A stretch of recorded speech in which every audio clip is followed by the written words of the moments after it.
할렐루야. 오순절 후 18번째 주일 예배에 오신 교우님들을 주님의 이름으로 환영하고 축복합니다. 이 시간 주악에 맞추어 묵도하심으로 하나님께 예배 드리겠습니다.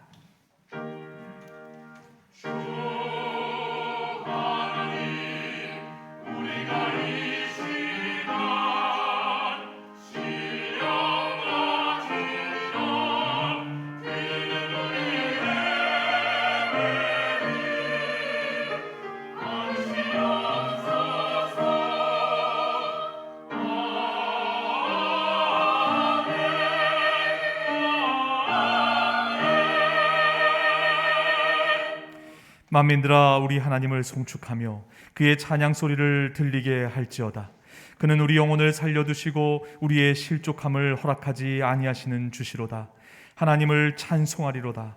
그가 내 기도를 물리치지 아니하시고 그의 인자하심을 내게서 거두지도 아니하셨도다. 아멘. 이 시간 다 함께 일어나셔서 찬송가 435장 나의 영원하신 기업, 찬송가 435장 하나님께 올려드리겠습니다.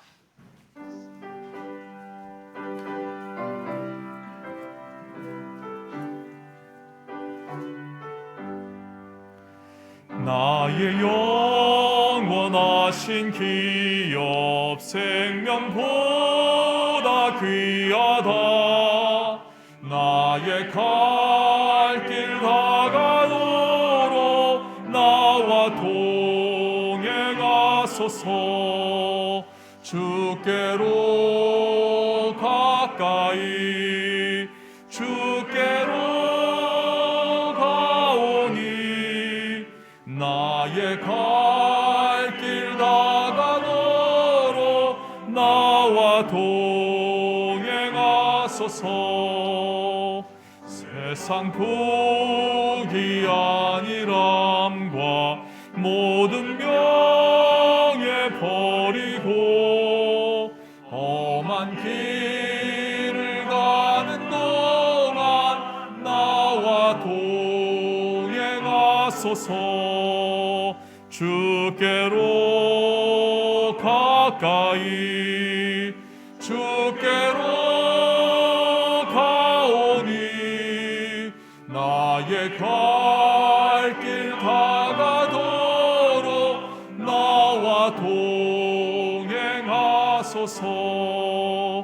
어두운 골짝 지나가며 험한 바다 건너서 천국 문에 이르도록 나와 동행하소서.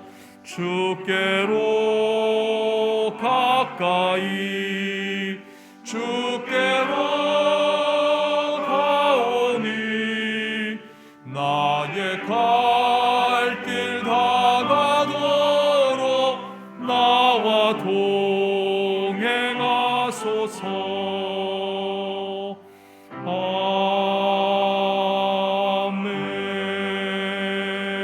아멘.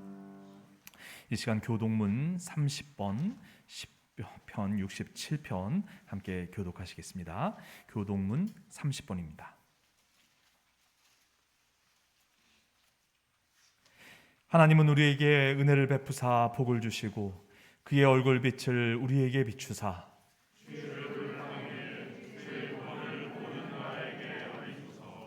하나님이여 민족들이 주를 찬송하게 하시며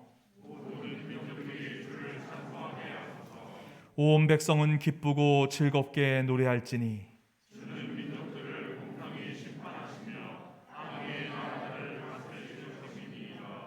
하나님이여 민족들이 주를 찬송하게 하시며 모든 민족으로 주를 찬송하게 하소서.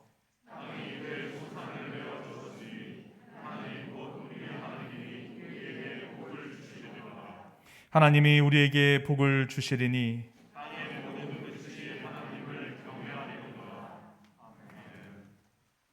시간 한 마음으로 참회의 기도를 드리겠습니다. 사랑과 정의의 하나님, 말씀의 빛에 비추어 우리 자신을 돌아봅니다. 지난 한 주간 저희는 어떤 삶을 살았습니까? 소돔과 고모라 백성처럼 음란하며 육체를 따라 살지는 않았습니까? 하나님의 뜻이 아닌 본능을 쫓아 살지는 않았습니까? 말만 앞서고 행동이 없는 위선적인 모습으로 살지 않았습니까? 주님, 저희의 모든 연약함과 부족함을 이 시간 고백하고 인정하오니 저희를 불쌍히 여겨 주옵소서.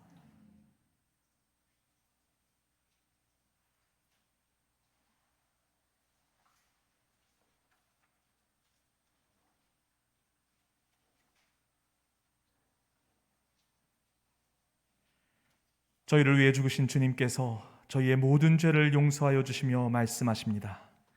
나도 너를 정죄하지 아니하노니 가서 다시는 죄를 범하지 말라. 이제 주님의 평화를 누리십시오. 아멘. 우리 앞뒤 좌우에 계신 교우님들과 함께 평화의 인사를 나누시겠습니다. 주님의 평화가 함께 하시길 바랍니다. 주님의 평화가 함께 하시기를 바랍니다.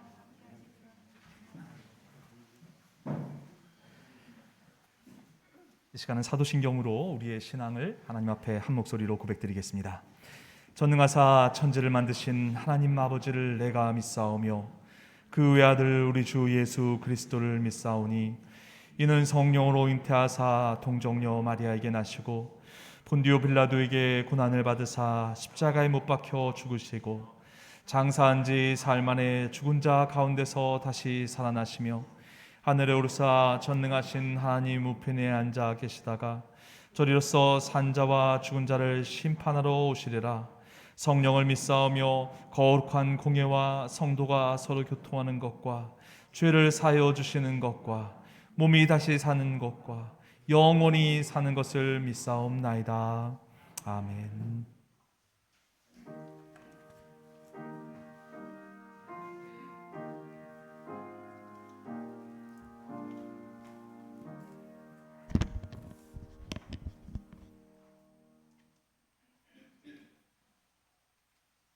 사랑과 은혜의 하나님, 지난 한 주간도 보살펴 주시고 지켜주셔서 오늘 귀한 주일을 맞아 따뜻한 성전에 불러 모아 주시니 감사드립니다. 이 시간 진정한 마음을 모아 예배를 드리니 홀로 영광 받으시옵소서. 하루하루 순간순간을 아버지의 인도하심으로 많은 은총 받으며 살아가고 있음에도 아버지를 만나는 기도와 말씀에 시간 내는 일에는 그렇게도 소홀하며 베풀고 나누는 일에서도 너무도 인색한 저희들을 용서하여 주시옵소서. 하나님, 어렵고 힘들고 문제가 있을 때면 간절히 주님을 부르는 것이 아니라 평안하고 형통할 때 늘 주님을 사모하며 기도하고 기뻐하며 감사하는 저희가 되게 하옵소서. 지치고 공궁하여 한 발자국도 뗄 힘이 없어 주저앉아 있을 때 조용히 다가와 두 손 잡아주시는 주님, 오직 주님만이 빛이시며 참 생명이십니다. 오직 주님만을 의지합니다. 저희의 고난과 아픔은 괴롭지만 그동안의 어둠에 잠겼던 영혼을 밝히고 둔해진 신앙 감각을 깨워 아버지 앞에 무릎 꿇고 진정으로 참여하게 하시니 그것 또한 감사합니다. 어떠한 경우에도 아버지가 함께 계신다는 믿음 속에 살아가는 저희가 되게 하옵소서. 받은 사랑을 늘 기억하며 그 사랑을 증거하고 선포하며 나누며 살게 하옵소서. 아버지, 이번 주 토요일은 코로나로 오랜 시간 예배에 참석하지 못한 교우들과 함께 모여 사랑과 은혜를 나누는 전 교인 부흥의 날입니다. 하루 동안 함께 예배드리고 음식도 나누며 친교를 하게 됩니다. 그동안 만나지 못했던 그리웠던 교우들이 많이 참석할 수 있도록 인도하여 주시옵소서. 또한 준비하는 손길이에 은혜에 은혜를 더하여 주셔서 은총 넘치는 부흥회가 되도록 도와주시길 간절히 기도합니다. 이 시간 단위에 세우신 목사님을 축복하여 주시옵소서. 영육간에 강건함을 주시고 날마다 새 힘을 더하여 주시옵소서. 이 시간 전하시는 말씀에 성령을 더딥히셔서 우리의 심령이 감동 감화를 받아 아버지가 원하시는 삶으로 변화되며 나날이 승리하며 나아가는 밑거름이 되기를 간절히 원합니다. 오늘도 아버지 앞에 간절한 기도 제목을 가지고 나온 사랑하는 교우들과 함께 하셔서 주님과 나만 아는 마음 깊은 간구의 소리를 들으시고 다 응답하여 주시되 모든 것이 협력하여 선을 이루는 주님의 때를 기다릴 줄 아는 주의 자녀들이 되게 하나님 도와주시옵소서. 오늘도 성가대의 찬양이 하늘 보좌에 상달되길 원하오며 저희 교우들의 마음의 문을 여는 찬양이 되게 하옵소서. 오늘의 예배가 하나님이 기뻐 받으시는 산제사가 되길 원하고 바라오며 우리를 죄에서 구원하신 우리 주 예수 그리스도 이름으로 기도드립니다. 아멘.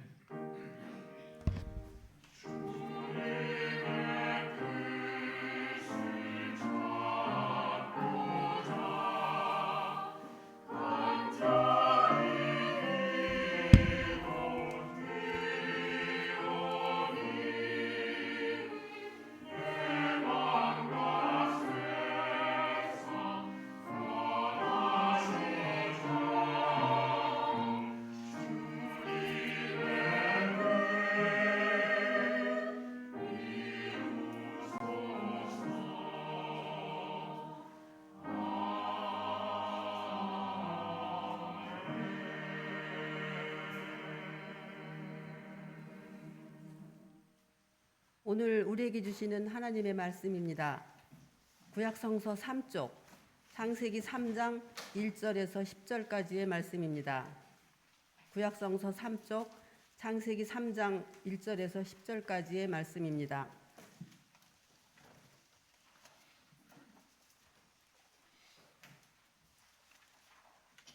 뱀은 주 하나님이 만드신 모든 들짐승 가운데서 가장 간교하였다. 뱀이 여자에게 물었다. 하나님이 정말로 너희에게 동산 안에 있는 모든 나무의 열매를 먹지 말라고 말씀하셨느냐? 여자가 뱀에게 대답하였다. 우리는 동산 안에 있는 나무의 열매를 먹을 수 있다. 그러나 하나님은 동산 한가운데 있는 나무의 열매는 먹지도 말고 만지지도 말라고 하셨다. 어기면 우리가 죽는다고 하셨다. 뱀이 여자에게 말하였다. 너희는 절대로 죽지 않는다. 하나님은 너희가 그 나무 열매를 먹으면 너희의 눈이 밝아지고 하나님처럼 되어서 선과 악을 알게 된다는 것을 아시고 그렇게 말씀하신 것이다. 여자가 그 나무의 열매를 보니 먹음직도 하고 보암직도 하였다. 그뿐만 아니라 사람을 슬기롭게 할 만큼 탐스럽기도 한 나무였다. 여자가 그 열매를 따서 먹고 함께 있는 남편에게도 주니 그도 그것을 먹었다. 그러자 두 사람의 눈이 밝아져서 자기들이 벗은 몸인 것을 알고 무화과 나무 잎으로 치마를 엮어서 몸을 가렸다. 그 남자와 그 아내는 날이 저물고 바람이 서늘할 때에 주 하나님이 동산을 거니시는 소리를 들었다. 남자와 그 아내는 주 하나님의 낯을 피하여서 동산 나무 사이에 숨었다. 주 하나님이 그 남자를 부르시며 물으셨다. 네가 어디에 있느냐? 그가 대답하였다. 하나님께서 동산을 거니시는 소리를 제가 들었습니다. 저는 벗은 몸인 것이 두려워서 숨었습니다. 서신서의 말씀은 신약성서 327쪽 디모데후서 2장 8절부터 15절까지의 말씀입니다. 신약성서 327쪽 디모데후서 2장 8절부터 15절까지의 말씀입니다.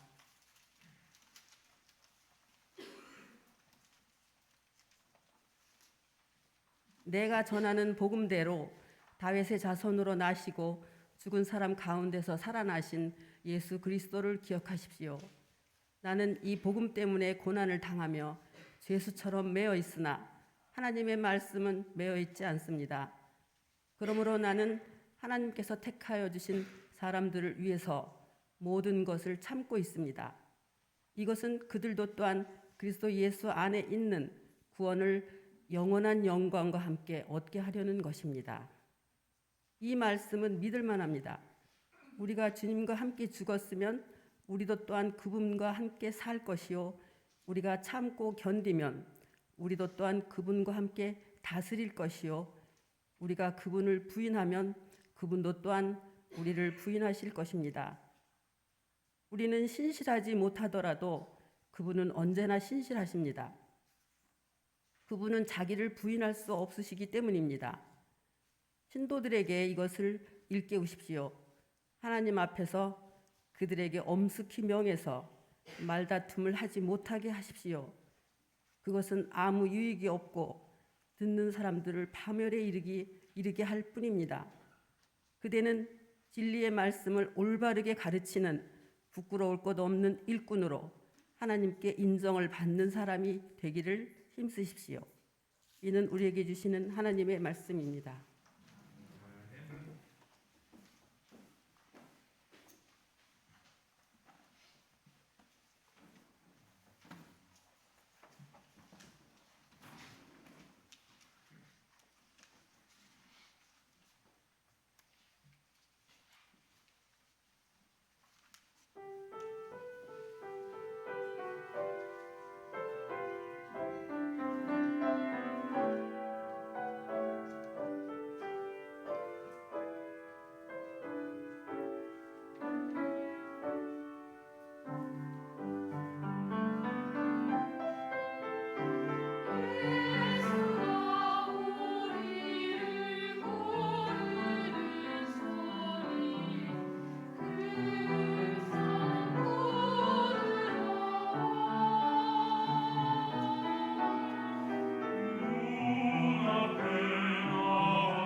모두 주님께 나아가는 저희 삶의 교회 교우님들 되기를 바랍니다. 귀한 찬양 감사드리고요. 오늘 우리에게 주시는 복음서의 말씀은 누가복음서 17장 5절에서 10절까지의 말씀입니다. 가지고 계신 신약성서 120쪽 누가복음서 17장 5절에서 10절까지의 말씀입니다.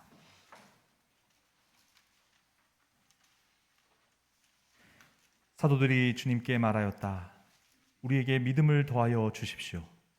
주님께서 말씀하셨다. 너희에게 겨자씨 한 알만한 믿음이라도 있으면 이 뽕나무더러 뽑혀서 바다에 심기어라 하면 그대로 될 것이다. 너희 가운데서 누구에게 밭을 갈거나 양을 치는 종이 있다고 하자. 그 종이 들에서 돌아올 때에 어서 와서 식탁에 앉아라 하고 그에게 말할 사람이 어디에 있겠느냐. 오히려 그에게 말하기를 너는 내가 먹을 것을 준비하여라. 내가 먹고 마시는 동안에 너는 허리를 동이고 시중을 들어라. 그런 다음에야 먹고 마셔라 하지 않겠느냐. 그 종이 명령대로 하였다고 해서 주인이 그에게 고마워하겠느냐. 이와 같이 너희도 명령을 받은 대로 다 하고 나서 우리는 쓸모없는 종입니다. 우리는 마땅히 해야 할 일을 하였을 뿐입니다 하여라. 이는 우리에게 주시는 하나님의 말씀입니다. 이 시간 김중재 목사님 나오셔서 눈의 신앙 대 귀의 신앙이란 제목으로 말씀 전하실 때 큰 은혜 받으시기 바랍니다.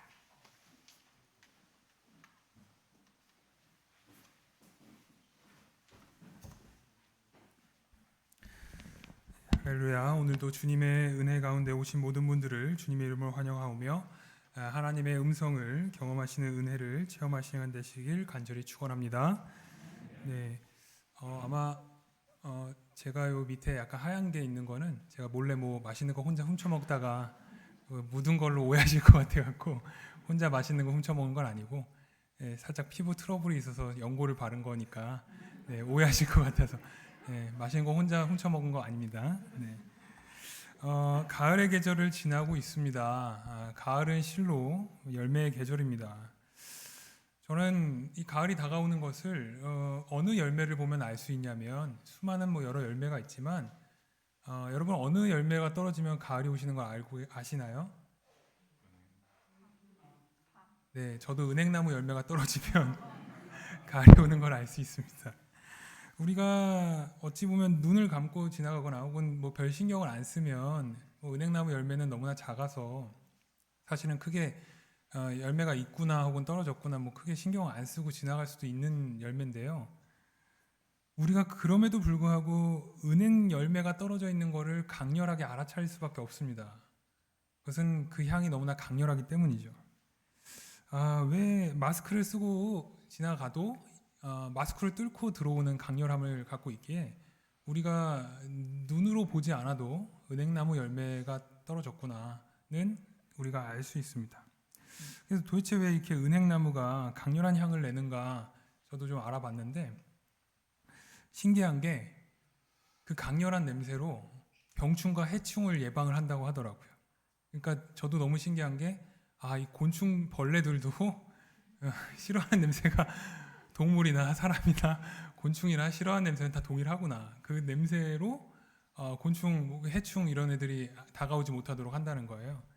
네, 가을을 만끽하면서 참 신기하기도 하고 또 짠하기도 한 것은 이 열매와 실과에 대한 그 말씀 가운데 묵상할 부분들을 좀 나누도록 하겠습니다. 오늘 본문 말씀, 특히 구약 본문 말씀을 보면서 주시는 말씀에 집중하려고 하는데요. 첫 번째로 선악과 이야기에 담겨 있는 귀의 신앙에 다시금 집중해야 한다는 사실입니다.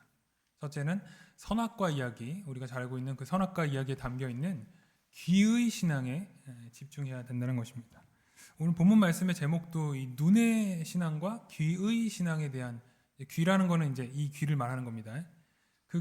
그것에 대한 이제 부분을 좀 집중적으로 다루려고 합니다. 선악과에 대한 이야기는 너무나 잘 알고 있는 내용이고 너무나 익숙한 내용이라서 다양한 해석과 담론과 그런 것들을 가지고 있습니다.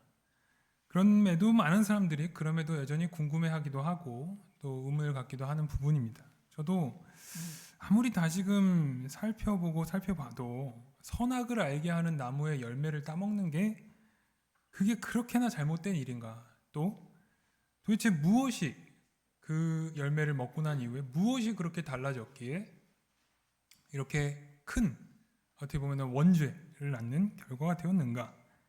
그리고 이게 참 하나님께서 아무리 좋은 걸 다 만들어놨다고 해도 우리 인간이 그렇잖아요. 뭘 하지 말라 그러면은 그거 하고 싶어져요. 인간이 그렇습니다. 하나님이 모든 수만 가지를 다 만들어 놓고 다 먹어도 되는데 선악과만 먹지 마. 그럼 그때부터 어떤 생각이 들어요? 그게 무슨 맛일까? 왜 그거 먹지 말라고 그랬을까? 아니 도대체 얼마나 맛있길래 하나님만 혼자 먹으려고 그러고 우리한테는 안 주느냐고 하는 걸까? 다른 수만 가지 열매를 다 먹고 맛있게 먹어도 이 채워지지가 않는 거예요. 그게 무슨 맛일까? 여러분, 인간의 심리가 재밌는 게 뭔가를 생각하지 마는 게 되게 힘들다고 하더라고요. 여러분, 제가 지금 여러분 이제 앞으로 지금 시간에 코끼리를 생각하지 마십시오. 코끼리를 절대 생각하지 마십시오. 뭐가 떠오르나요? 네, 코끼리가 떠오르죠. 뭘 하지 말라고 그러면은 어떻게든 하고 싶은 게 인간의 마음입니다. 그러니까 두 사람이 서로 사랑해갖고 막 하는데 한 사람이 이 남자친구든 여자친구든 우리 자녀가 뭐가 사귀는 애가 마음에 안 든다. 둘이 사귀지 말라 헤어져라 그러면은 불난 집에 기름 붓는 거예요. 헤어지려고 그러면 더 달라붙죠. 그럼 어떻게 해요? 그냥 놔두세요. 놔두면은 알아서 그렇게 하는 경우가 더 많다는 겁니다. 그러니까 선악과는요 어떻습니까?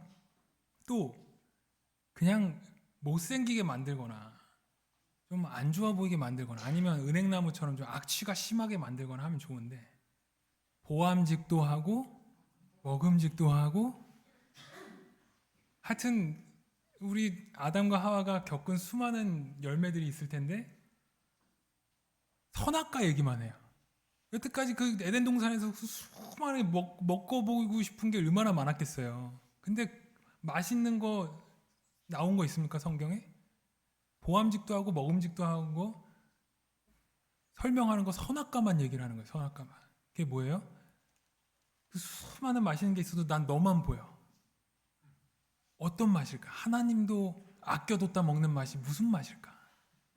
그러니까 참 사람이 그렇게 하지 말라 그러면은 하나님 말씀에 너 하지 마. 정령 죽으리라. 다른 거 다 할 수 있어. 그것만 하지 마. 정령 죽으리라. 근데도 그게 보이는 게 인간의 마음인 거죠. 거기다가 또 인간이 어떠냐면 주위에 옆에 사람이 아무도 모르는데 옆에 사람이 세 사람이 동일한 동작과 동일한 말을 하잖아요. 그러면 세 사람이 그걸 하면 아무리 이상한 행동이라도 나 혼자 그걸 안 할 수가 없대요. 따라서 하게 돼 있대요. 아무리 이상한 행동이라도. 이상한 건 줄 알면서도 한다고 하더라고요. 자, 지금 아담이랑 하와랑 뱀이 있습니다. 셋이 있죠. 하나님 눈은 피했으니 하나님 없다고 치고 하와가 생각하는 거예요. 셋이 있어요. 셋 중에 일단 하와는 마음이 보암직도 하고 먹음직도 하고 이미 끌렸어요. 이미. 그리고 더 아름다운 것들에 더 가까이 하게 되잖아요. 아름다운 것들에. 그래서 하와가 먼저 끌린 거죠. 먹어보고 싶은 거 먼저 가는 거예요. 자, 근데 거기에 뱀이 먹어도 괜찮아. 그렇게 죽지 않을 거야. 라고 자기가 듣고 싶던 말을 하게 해줍니다.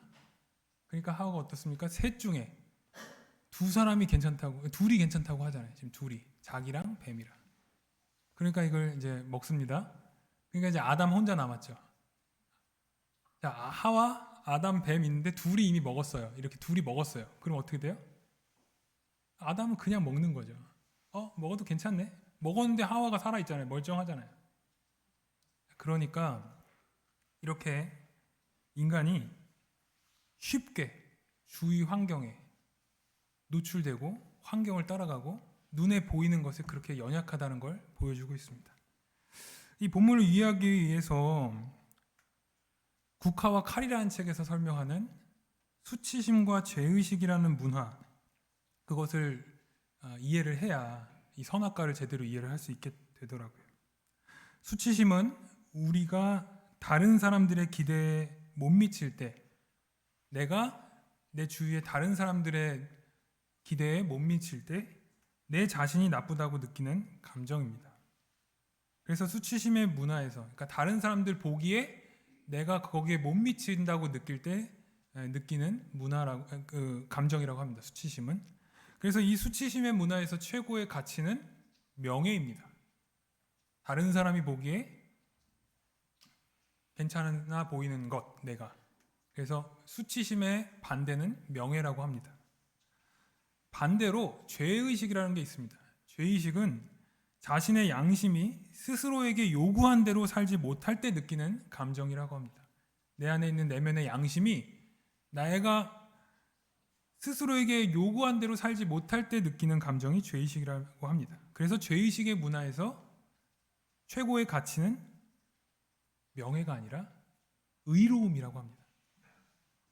그래서 수치심의 반대는 명예, 죄의식의 반대는 의로움이라고 합니다.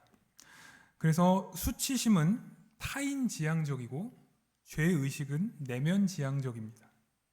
수치심의 문화에서는 자신이 타인의 시선에 어떻게 보이는가를 중요시 여기기 때문에 반작용으로 다른 사람들의 눈에 보이지 않기를 바랍니다. 즉 눈에만 보이지 않는다면 내 맘대로 하기 쉽습니다. 그래서 이 수치심의 문화는 눈에 집중되어 있습니다. 반면 죄의식은 훨씬 내면적입니다. 남들의 눈에 보이지 않게 된다고 해서, 우리를 지켜보는 눈이 없는 곳으로 피한다고 해서 내 안에 있는 나를 늘 따라다니는 이 양심을 피할 수는 없습니다. 그래서 수치심은 눈 중심의 문화이고 이 죄의식은 귀 중심의 신앙입니다. 왜냐하면 음성은 피할 수가 없거든요. 눈은 피할 수 있지만 음성은 피할 수가 없습니다. 창세기 3장 6절부터 7절을 다시 한번 읽어보겠습니다. 여자가 그 나무의 열매를 보니 먹음직도 하고 보암직도 하였다. 그뿐만 아니라 사람을 슬기롭게 할 만큼 탐스럽기도 한 나무였다. 여자가 그 열매를 따서 먹고 함께 있는 남편에게도 주니 그도 그것을 먹었다. 그러자 두 사람이 눈이 밝아져서 자기들이 벗은 몸인 것을 알고 무화과 나무 잎으로 치마를 엮어서 몸을 가렸다. 아멘. 이 관점에서 보면 오늘 이 창세기 3장 6절에서 7절 말씀은 외면, 시각, 알몸, 보암직, 이 모든 것이 눈에 관한 이야기들입니다. 하와가 그 나무의 열매를 눈으로 보는 순간 하나님의 음성으로 하셨던 말씀, 절대로 먹지도 만지지도 말라라고 하는 하나님의 그 음성의 말씀을 망각하였습니다. 기억조차 못했습니다. 단지 내 눈앞에 먹음직도 보암직도 한 것만 보였습니다. 당장 하나님이 내 눈앞에 안 계시니 하나님의 눈을 피한 것처럼 보였습니다. 그리고 선악과를 먹은 직후 아담과 하와가 느끼고 깨달은 것이 무엇입니까? 눈이 밝아지니 그동안 전혀 느끼지 못하고 있었던 내 앞에 다른 사람의 나를 바라봤을 때, 내 앞에 다른 사람이 나를 바라봤을 때, 하와가 나를 바라봤을 때 내 벌거벗은 모습, 그 수치심을 느끼게 되었다는 것입니다. 선악과를 먹기 전에는 창세기 2장 25절에는 그들은 벌거벗었으나 부끄러워하지 않았다라고 말하고 있습니다. 즉 그들은 다른 사람이 나를 보기에 어떠한가, 다른 사람이 나를 봤을 때 어떤가, 다른 사람의 눈에 의식하지 않았다는 거예요. 수치심이 없었다는 겁니다. 그런데 선악과를 먹고 나서 알게 된 그 선악, 그 윤리가 무엇이냐? 다른 사람의 눈을 의식하게 되었다. 수치심이 발생하게 되었다라는 것입니다. 그런데 여러분, 그들은 눈이 밝아지니 그들의 알몸이 보였고 부끄러워졌다, 수치심을 느꼈다라고 되어 있지만 하나님은 눈에 보이지 않는 하나님입니다. 이게 우리 기독교 신앙의 아주 중요한 핵심입니다. 하나님은 형상이 없으신 하나님이십니다. 하나님은 눈에 보이는 하나님이 아니라 눈 중심으로 신앙생활하는 그 눈의 하나님이 아니라 하나님은 음성의 하나님입니다. 하나님은 우리 눈에 내가 하나님이 보이지 않는다고 해서 내가 하나님을 피할 수 있는 것이 아니라는 것입니다. 하나님은 눈에 보이는 하나님이 아니라 귀로 음성으로 들리는 하나님입니다. 창세기 3장 8절에 이렇게 말합니다. 그 남자와 그 아내는 날이 저물고 바람이 서늘할 때 주 하나님이 동산을 거니시는 소리를 들었다. 남자와 그 아내는 주 하나님의 낯을 피하여서 동산 나무 사이에 숨었다라고 말하고 있습니다. 아담과 하와는 하나님이 동산 사이에 거니시는 소리를 들었습니다. 여기서 재밌는 게 있어요. 뭐냐? 이들이 하나님의 소리를 들었는데 이들의 반응이 뭐예요? 하나님의 낯을 피하여 동산 나무 사이에 숨었다는 것입니다. 하나님의 낯을 한 번도 본 적이 없어요. 이 사람들은 하나님의 낯을 본 적이 없는 사람들이에요. 그런데 여전히 눈에 집중된 신앙인들이라 내가 하나님이 다가오시는 소리를 들었는데 내가 나무 사이로 숨어서 하나님이 나를 보는 눈을 피할 수 있겠다라고 생각을 하는 거예요.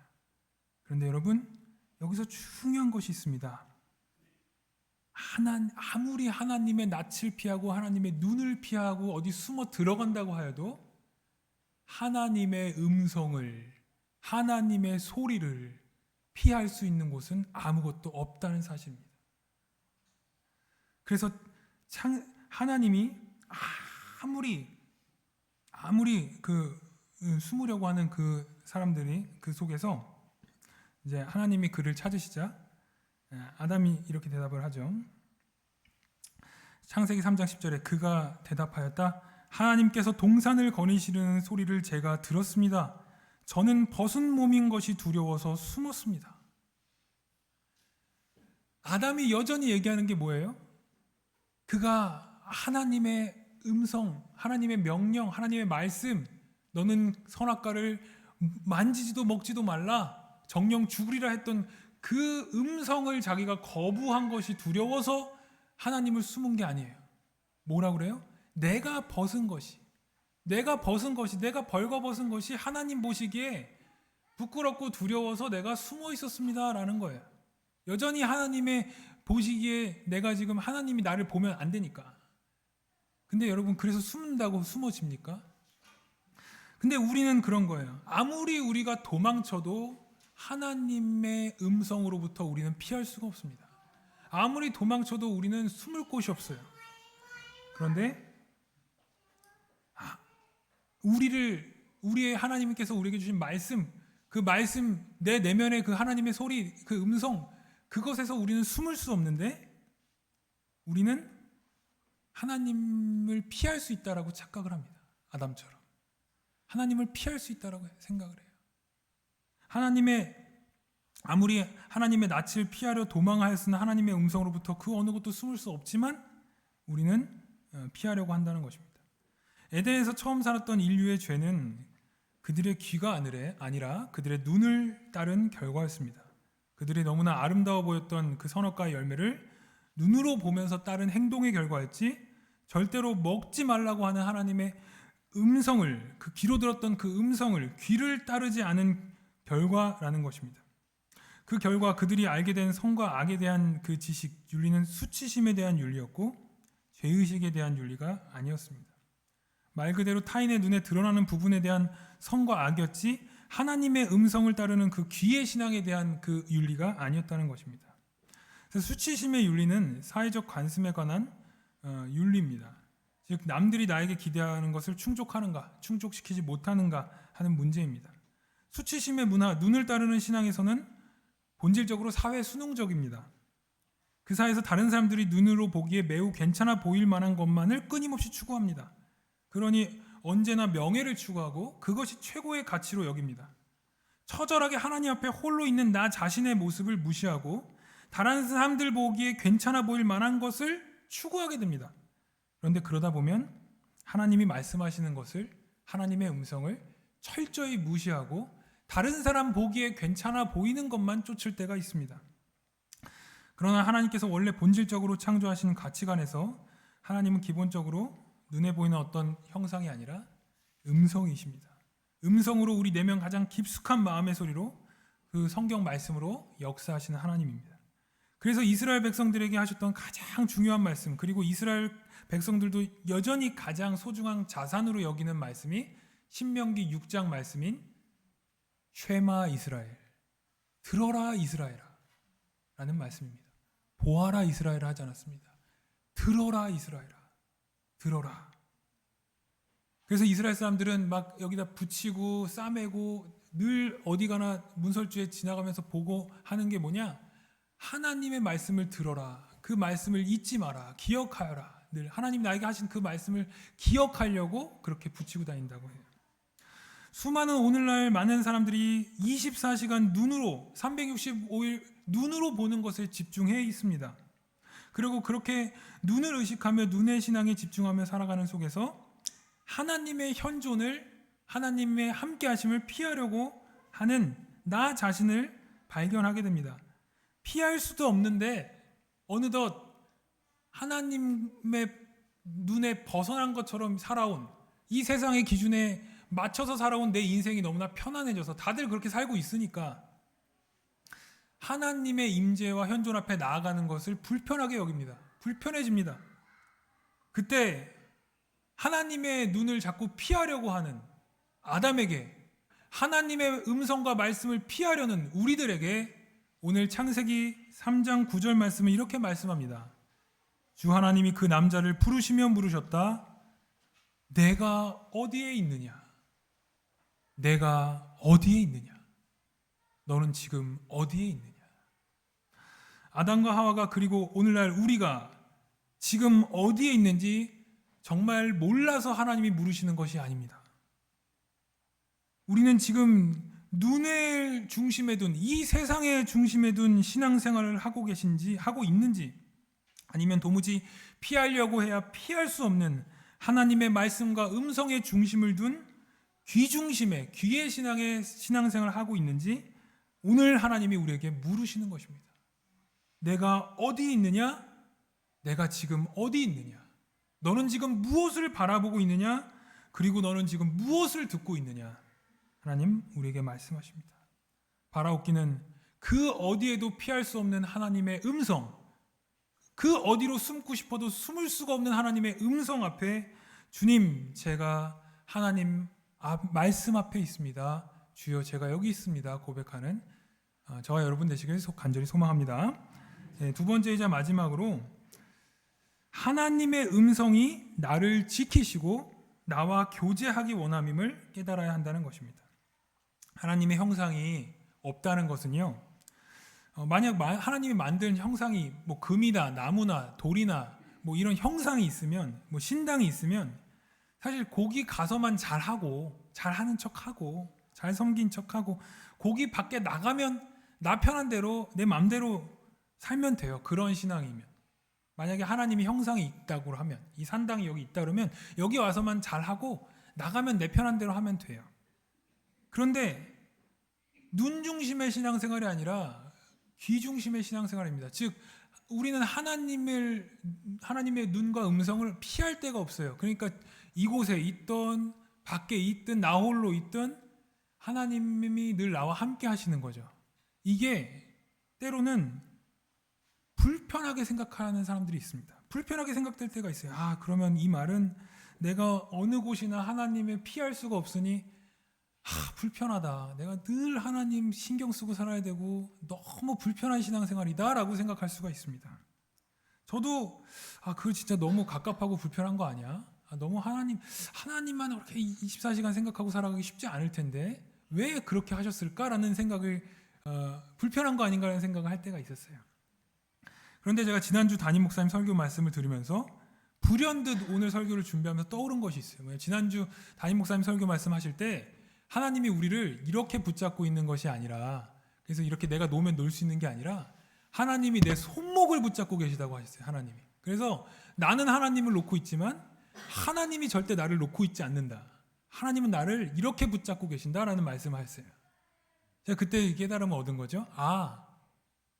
하나님이 늘 음성으로 우리가 피할 때도 없이 늘 우리와 함께 하시는 이유는 우리를 시시때때로 간섭하고 우리에게 참견하고 우리에게 훈수 두고 이러려고 우리를 괴롭히려고 하시는 것이 아니라 우리를 그 어느 곳에서도 지키시고 보호하시고 감싸 안아주시며 말씀으로 음성으로 우리를 보호하시려고 마치 사막의 음침한 골짜기로 다닐지라도 주의 지팡이와 막대기가 지키셔서 해를 두려워하지 않게끔 하시도록 하나님이 나를 내가 어느 곳에 있든 내가 저 밑바닥에 신앙의 아주 구렁텅이 같은 곳에 있을지라도 머물지라도 하나님이 나를 부르시고 지키시고 이끌어 세우시고 나를 지켜 보호하시려고 하나님이 음성으로 나와 함께 하시는구나.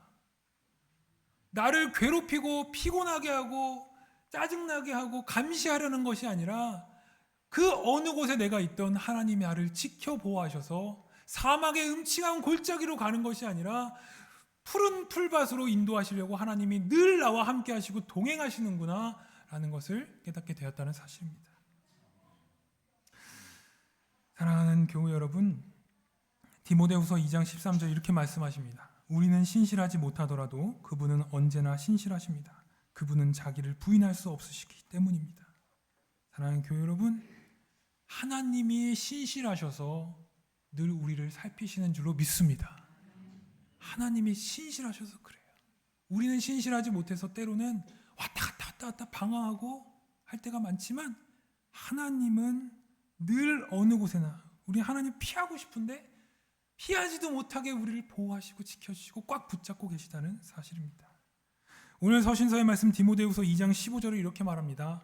그대는 진리의 말씀을 올바르게 가르치는 부끄러울 것 없는 일꾼으로 하나님께 인정을 받는 사람이 되기를 힘쓰십시오. 아멘. 부끄러움 없는 일꾼이 되기를 힘쓰라. 영어로는 ashamed인데 not ashamed입니다. 부끄러움 없는. 아니 어떻게 우리가 하나님 앞에 한 점 부끄러움 없이 살 수 있을까? 윤동주 선생님도 하늘을 우러러 한 점 부끄러움 없기를 바랬지만 입새에 있는 바람에도 나는 괴로워했다라고 했잖아요. 하나님 앞에 한 점 부끄러움 없는 우리의 행위든 우리의 존재든 우리의 삶이든 우리의 인격이든 신앙이든 하나님 앞에 한 점 부끄러움 없는 존재로 살기가 어렵습니다. 그런데 어떻게 부끄럽지 않게 살 수 있을까 생각해 봤는데 여러분 만약에 목사님이 여러분 가정에 오랜만에 방문하신다 그러면 어떻게 하세요? 부끄러워 보이지 않도록 깨끗하게 치우고 막 이것저것 정리하고 제가 어떤 분은 어느 권사님 남편인데 이 남편이 막 예수님을 믿고 난 다음에 이제 신방을 목사님 날짜를 잡으니까 뭐부터 했냐면 남편이 얘기해갖고 우리 도배부터 합시다 집에. 내가 그동안 담배를 너무 많이 펴갖고 혹시 담배 냄새 날까 부끄러우니까 도배를 막 하겠다고. 그러니까 오랜만에 목사님 오시는데가 그렇게 준비를 했다는 거예요. 여러분 제가 이제 근데 집에 갈 때 제 집에 가잖아요. 저도 목사고 제 집에 갈 때 제 아내가 아유 목사님 오셨어요 하고선 어떻게든 이렇게 청소하고 맨날 도배하고 맨날 바닥 까고 제가 온다고 하니까 그러면 어떻겠습니까? 제가 부담스럽겠죠. 제가 부담스럽겠죠. 우리 와이프 쿨하게 왔어요 하면서 같이 그냥 지내죠. 청소도 뭐 그냥저냥 오셨으면 같이 청소 뭐 이렇게 되겠죠. 왜 그렇습니까? 친밀해서 그렇죠. 자주 오니까, 자주 만나니까. 어떻게 하나님 앞에 부끄러움이 없을 수 있을까? 수치심이 없을 수 있을까? 우리의 행위든 우리의 뭐 인격으로든 우리의 뭐로든 안 됩니다.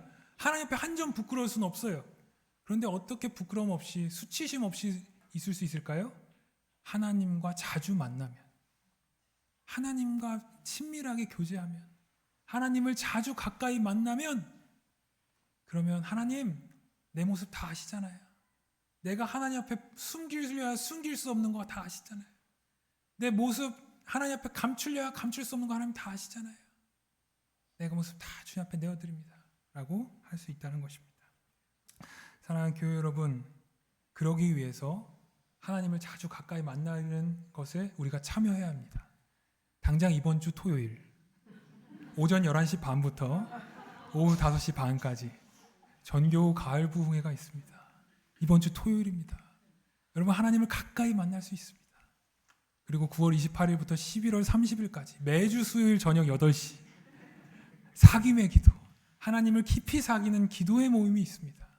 여러분, 그 모임을 사모하는 가운데 하나님과 더 친밀하시고 하나님과 깊은 교제, 가을 아닙니까? 가을은 무슨 계절입니까? 하나님과 사귀기에 좋은 계절입니다. 가을은 기도하기 좋은 계절입니다. 하나님과 깊은 친밀함 누리시길 주님의 간절히 축원합니다. 묵상 기도하겠습니다.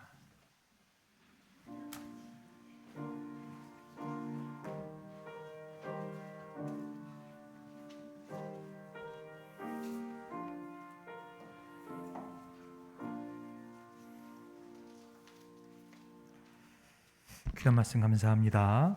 말씀 묵상하시면서 결탄의 찬송 384장 나의 갈 길 다가도록 찬송가 384장 찬양 드리시겠습니다.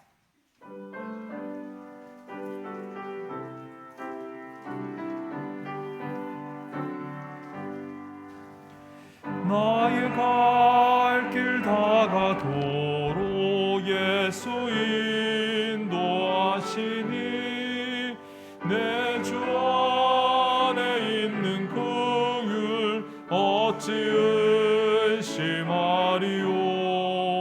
믿음으로 사는 자는 하늘 위로 받겠네. 무슨 일을 만나든지 만사 형통하리라. 무슨 일을 만나든지 만사 형통하리라. 나의 갈 길 다가도록 예수 인도하시니 어려운 일 당한 때도 족한 은혜 주시네. 나는 심히 고단하고 영혼 매우 가라나 나의 앞에 반석에서 샘물 나게 하시네. 나의 앞에 반석에서 샘물 나게 하시네. 나의 갈 길 다가도록 예수 인도하시니 그의 사랑 어찌 큰지 말로 알 수 없도다. 성령 감화 받은 영혼 하늘나라 갈 때에 영영 부를 나의 찬송 예수 인도하셨네. 영영 부를 나의 찬송 예수 인도하셨네.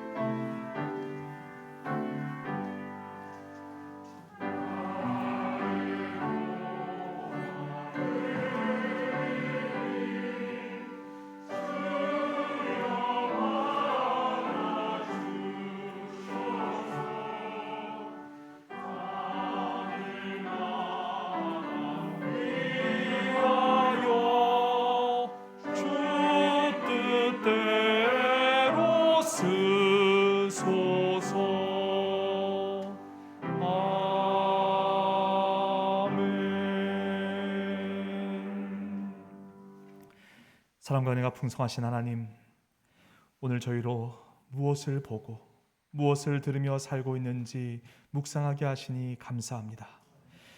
주님의 음성을 듣지만 저희의 욕심과 이기심에 따라 살았습니다. 주님의 사랑과 은혜를 들었지만 보지 못한 척 살았습니다. 주님, 저희의 영적 장애를 긍휼히 여겨 주옵소서. 저희를 소생시켜 주옵소서. 주님의 음성이 저희를 지키시고 이끄셨음을 기억합니다. 저희와 더 가까워지시기를 원하시는 주님의 마음을 깨닫습니다. 주님의 음성에 더욱 민감하게 하옵소서. 고요 속에서 천둥과 같이 말씀하시는 주님, 폭풍 속에서 침묵으로 말씀하시는 주님, 어떤 상황 속에서도 주님의 음성을 보고 듣는 저희가 되게 하옵소서. 주님, 이 시간 저희의 삶 전체를 이 예물에 담습니다. 저희의 삶, 저희의 시간, 저희의 건강과 재물 모든 것이 주님의 것입니다. 저희를 받아 주옵소서. 주님, 간절히 기도드립니다. 이 예물이 저희뿐만 아니라 이 땅에 눈멀고 귀먹은 많은 영혼들을 살리고 회복시키는 귀한 일에 쓰임받게 하옵소서. 오늘도 저희에게 말씀하시는 예수 그리스도의 이름으로 기도드립니다. 아멘. 네, 시간 자리에 앉으셔서 받으신 주보를 통해 교회의 교우님들의 또 교회의 상황을 확인하시도록 하겠습니다. 오늘 안타까운 일 한 가지는 서버에 좀 문제가 있어서 온라인 예배가 송출이 되지 못하였습니다. 이 아쉬움과 안타까움은 이미 미리 교우님들께 전해드렸지만 녹화본을 예배가 끝나는 대로 작업을 해서 업로드해 두도록 하겠습니다. 지난주에 있었던 교회 위원회의 결의 내용이 회의록으로 재정 자료와 함께 홈페이지에 게시가 되었습니다. 교회의 좀 더 구체적인 상황들을 확인하시고자 하시면 홈페이지에서 회의록을 확인해 주시면 더욱 감사하겠습니다. 오늘 벌써 탄소 중립을 위한 기후 증인 도전 7회 6주차 내용이 간지로 여러분들에게 소개가 되었습니다. 지금까지는 다소 개인적인 좀 실천의 영역이었다면 우리가 환경 문제를 또 탄소를 줄이기 위해서 조직적인 조금 더 공적인 문제의식을 어떻게 구체화할까를 실천적으로 1수준과 2수준에 이렇게 담아서 여러분들에게 권면을 드리게 됩니다. 사실은 저도 이런 부분까지는 깊이 생각해 보지는 못했지만 이런 표현을 누가 하시더라고요. 하나님의 일을 하는 것 중요한데요, 하나님의 일이 무엇인지 잘 모르거나 부담스럽게 느껴진다면 하나님의 일을 하는 사람들을 돕는 것 또한 하나님의 일이라고 이야기하는 것을 들었는데요. 여러분, 환경 문제에 다 공감하시잖아요. 제가 할 수 있는 것, 내가 개인적으로 할 수 있는 것이 참 빈약하다, 참 없구나라는 생각이 드실 때에는 사실은 이런 일을 할 수 있는 사람들을 돕는 것도 대단히 중요한 우리의 책임이 아닐까 생각해 봅니다. 실제로 우리가 봄에 이주 농부님들을 또 그분들의 주택 문제를 해결하기 위해서 시드머니로 부활절 헌금을 우리가 전달하지 않았습니까? 그 일이 굉장히 폭발력 있게 지금 잘 진행되고 있습니다. 저희 일산에서 그 일을 우리가 부탁드렸던 아시아의 친구들 측이 일산 측의 공무원들과 잘 일을 감당해서 농부님들을 섬기는 일이 되어가고 있고요.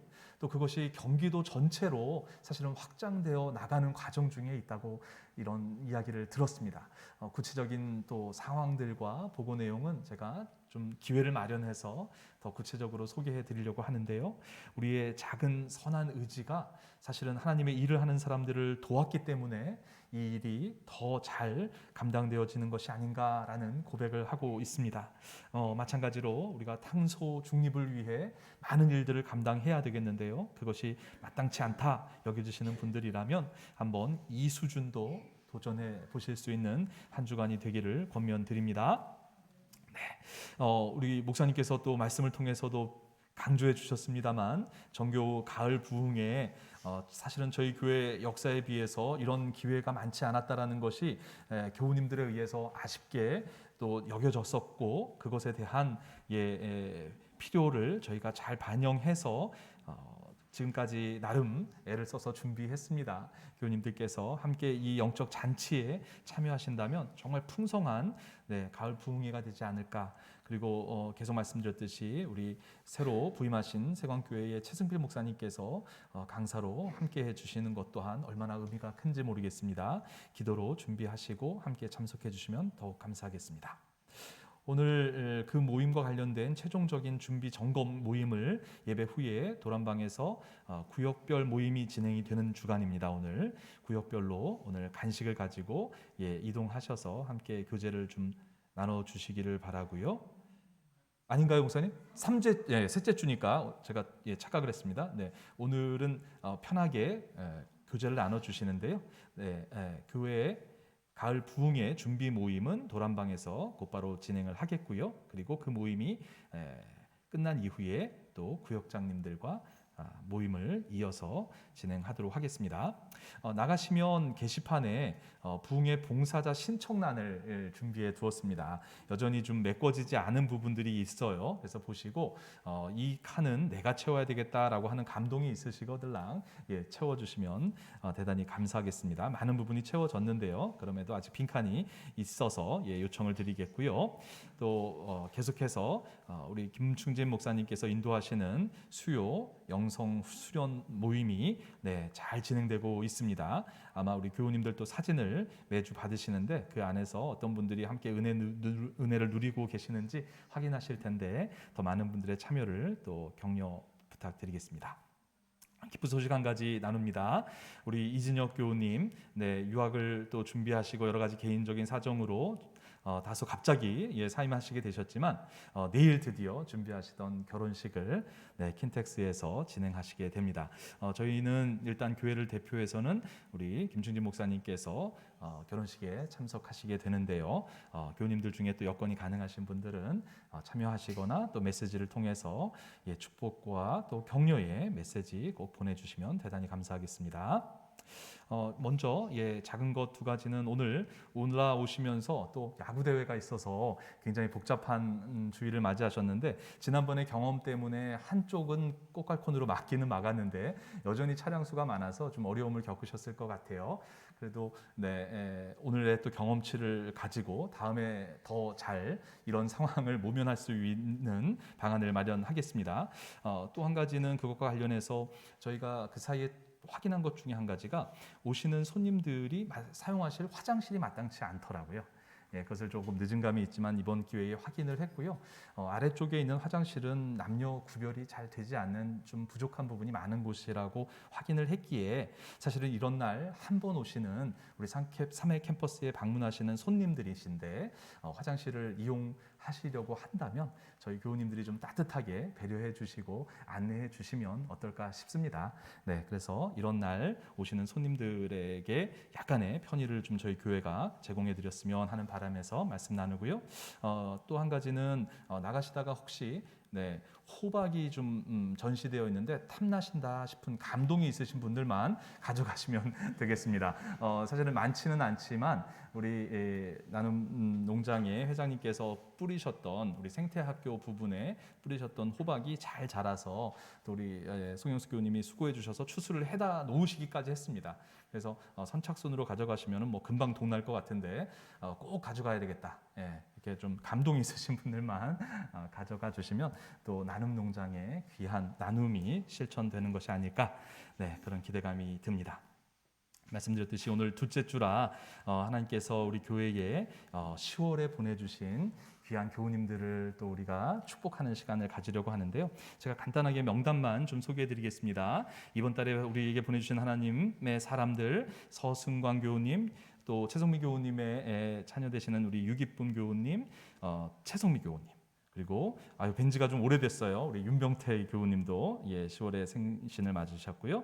또 오늘 함께하시는 윤영전 교우님도 생신이시고 장금현 교우님도 이번 달 하나님의 보냄을 받으셨습니다. 그 자리에 잠깐만 일어나 주시면 우리 친교분과 위원장님께서 준비하신 우리 교회의 약간의 기념품을 좀 나눠드리려고 하는데요. 꼭 이 시간쯤 되면 부끄러워하시는 것도 아니시고 우리 같은 가족이신데 생신 맞으시고 생일 맞으신 분들 잠깐만 자리에서 일어나 주시겠습니까? 최성무 교우님 또 들어와 주셔서 대단히 감사합니다. 일단 박수로 먼저 축하의 마음을 전하도록 하겠습니다. 감사합니다. 제가 생일 맞으신 분들 위해서 함께 여러분들 마음 모아 주시고요. 대표로 기도드리겠습니다. 하나님 감사합니다. 물질의 풍요 때문도 아니요 건강의 축복 때문도 아닙니다. 우리에게 귀한 믿음의 공동체, 믿음의 가족들을 보내어 주셨으므로 감사드립니다. 하나님 한 분만으로 만족합니다. 그것으로 감사합니다. 그 주님의 사랑과 은혜를, 그 음성을 이 믿음의 공동체 또 믿음의 지체들로 인하여 듣고 볼 수 있게 하시는 은혜 감사합니다. 특별히 이번 달에 보내어주신 주님의 사람들, 이들의 삶 가운데 주님 함께하여 주옵소서. 이들이 무릎 꿇을 때마다, 이들이 안타까워 가슴을 칠 때마다 주님 말씀하여 주옵소서. 주님 음성 듣게 하여 주옵소서. 주님의 인도하심 따라 그들의 삶을 오늘도 내일도 든든히 살아낼 수 있도록 주님 인도하여 주옵소서. 주님 이들의 삶을 다시 한번 주님께만 온전히 의탁드리며 예수 그리스도의 이름으로 기도드립니다. 아멘. 다시 한번 생심하신 분들 위해서 축하의 박수 부탁드리겠습니다. 네, 감사합니다. 네, 이 시간 다 함께 일어나셔서 주기도문송 635장 들으시고 축도로 예배를 마치겠습니다.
이제는 우리를 죽기까지 사랑하신 예수 그리스도의 은혜와 지금 이 순간도 저희에게 말씀하시는 하나님 아버지의 극진하신 사랑하심과 저희의 눈과 귀를 열어주시는 성령님의 역사하심이 다시 한번 주님의 음성에 집중하고 귀 기울이며 살기로 다짐하는 주님의 자녀들 머리머리 위에 이제로부터 영원까지 함께 하시기를 간절히 축원하옵나이다.